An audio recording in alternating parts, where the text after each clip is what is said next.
दुसरे आमच्या घरामध्ये. ओबीसीच्या घरामध्ये तुम्ही 100-1.5 कोटी लोक एक्स्ट्रा बसवले असं त्यांचं पण म्हणणं आहे. कायद्यामध्ये ज्याची कुणबी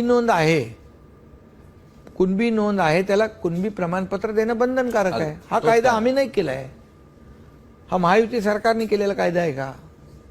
हा कायदा आधीपासून चालत आलेला आहे.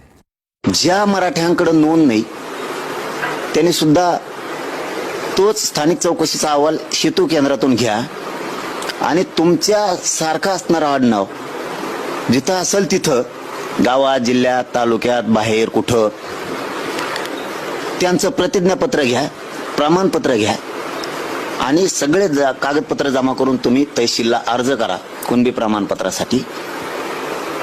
हे काम करणं खूप गरजेचं आहे. आणि 58 लाख निघाल्यात नोंदी. दुसरं सांगतो, त्याच्यात सुद्धा सगळ्या मराठ्यांनी अर्ज करा. तुमच्या भावकीत सापडलं असेल तर त्या आडनावाच्या सगळ्या लोकांनी अर्ज करा. हे दोन्ही काम लवकर करा. अर्ज करा, नवीन JR प्रमाणे अर्ज करा.